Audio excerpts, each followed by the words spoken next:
How to manage your debts. I'm going to assume that one, you are a civil servant here in Kenya, so the probability of you losing your job is less. Not that it's not there, it's less.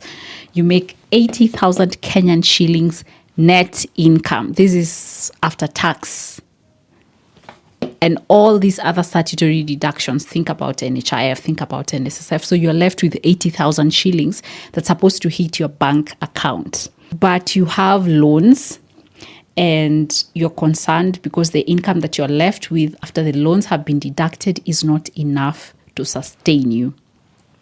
So let's take an example of you having a bank loan.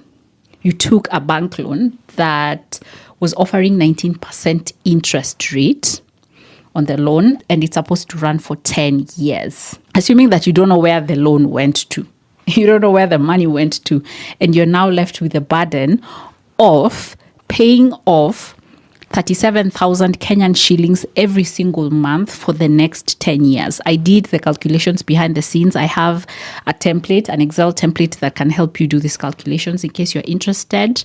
It can also help you keep track of the loans that you have for 300 bob. Anyway, you pay 37,334 every single month for the next 10 years. You have another loan. This time it's a SACCO loan. It's with your favorite SACCO. You borrowed 600,000 Kenyan shillings at a cheaper interest rate because SACCOs are more cheaper. At least this one is more friendlier. The loan is going to run for 3 years. So every single month out of the 80,000 that you make, 20,072 is going to be taken out for the next 3 years. Every single month. Now what you're left with is 22,600.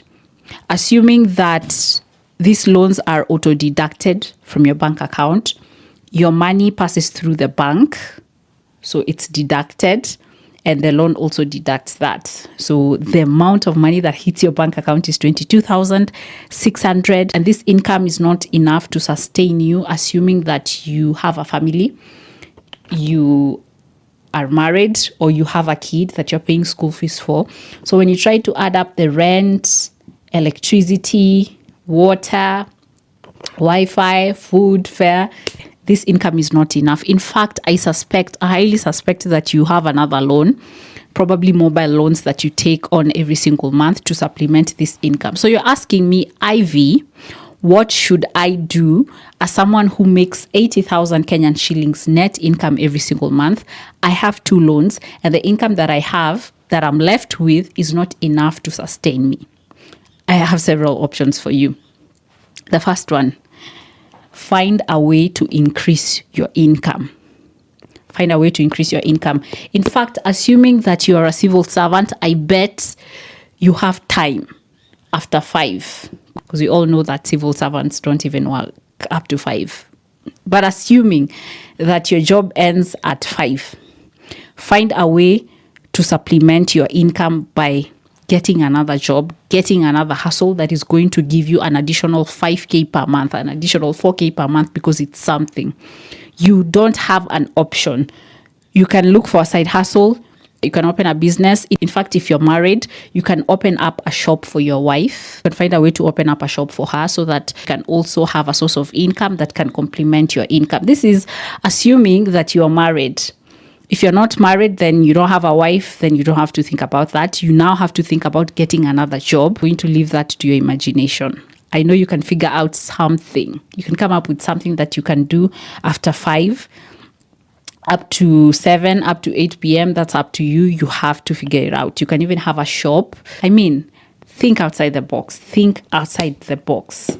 But probably this might take you time to figure it out. You might be trying out something and you haven't seen the results yet because, of course, it's difficult to run and operate a business. It takes time. It depends. Alternatively, you can negotiate for a longer period. You can negotiate for a longer term period.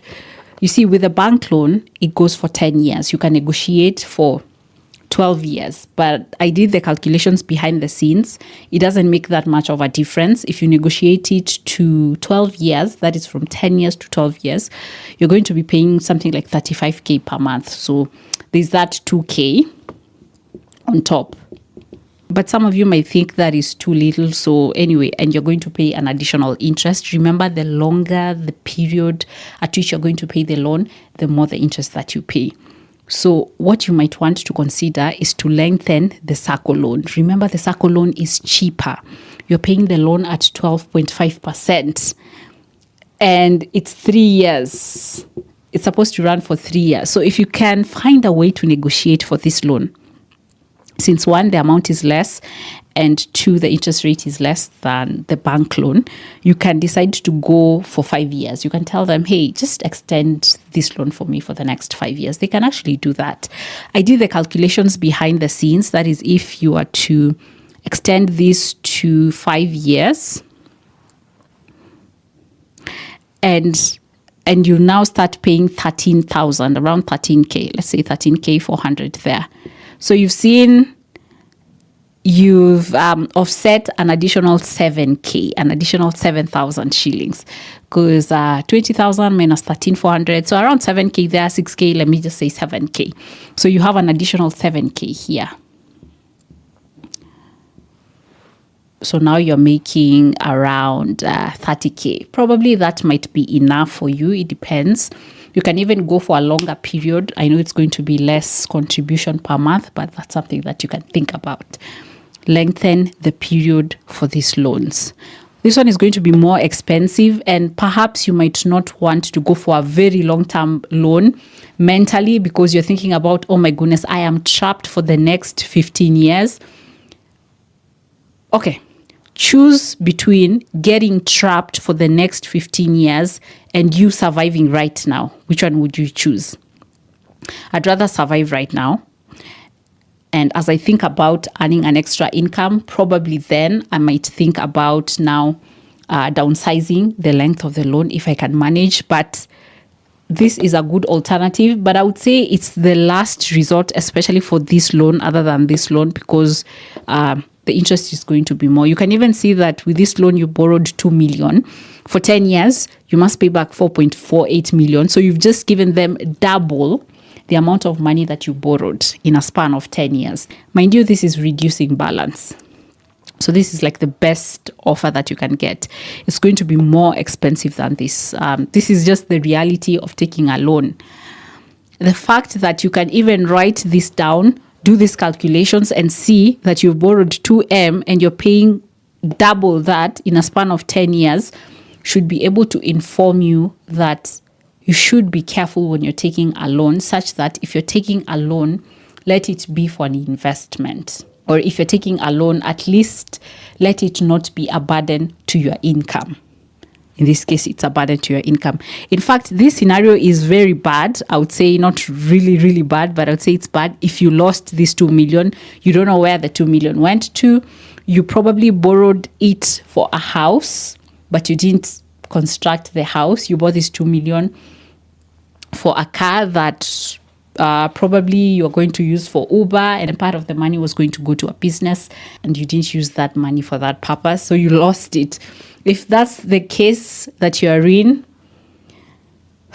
just negotiate for a longer period of time. Now, as you do this too, probably in a span of 1 year, probably in a span of 3 months, as you negotiate for this, you have an option. That is, if you've increased your income just slightly, the excess that you are going to get, you can decide to build an emergency fund. Yes, save the money, especially in this case where you borrowed 600K and you managed to negotiate the loan. So you have like an excess of 7K, and you also have another source of income. Since you increased your income, then any excess that you have, you can put it in your savings account. So yes, you're saving your money as you're paying for the loan, which I think is a good thing, because in case something comes up, in case there's an investment that's coming up and you have, let's say, even 50K in your emergency fund, you don't have to worry about taking another loan. So you have another loan 3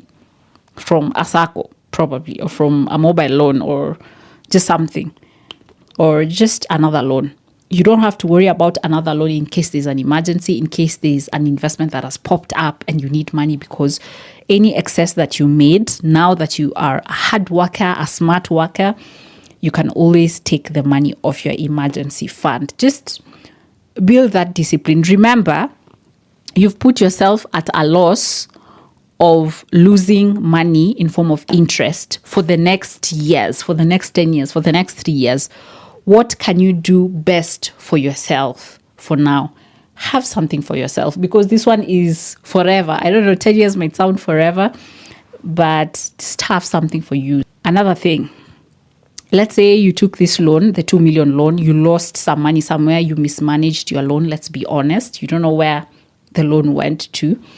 And probably you have like some 200K left somewhere in your bank account out of this 2 million, or probably it's out of this 600K loan that you took. Probably it was to buy land or do some other investments, but you actually didn't invest. You just lost your money, because sometimes we lose our money.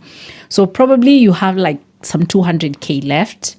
That's the best opportunity for you to do a business.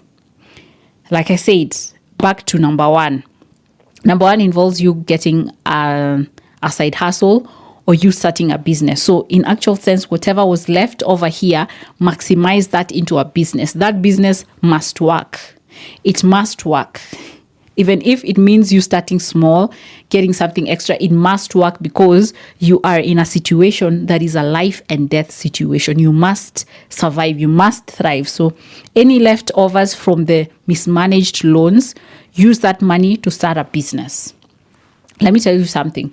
If you have like some 200K left over here and you put it in a money market fund account, you won't make much. If you put it in a financial asset, let's say it's in a money market fund and you have like some 200K left, you'll be making something like 2K per month. If you put it in a treasury bond, it might be, let's say, around 26K per year. So 26K, that's like 13K. That's like again 2K per month. So financial assets are not the route to go. They won't sustain your income on a monthly basis. You must take risk. So find a way to start a business. I don't know which one, but you'll figure it out. You can even use that income to build another skill, to learn another skill, to learn sewing, to learn, I don't know, tech, to upgrade yourself, to have more skills. Probably you might get a promotion, something like that. Just use your money smartly this time.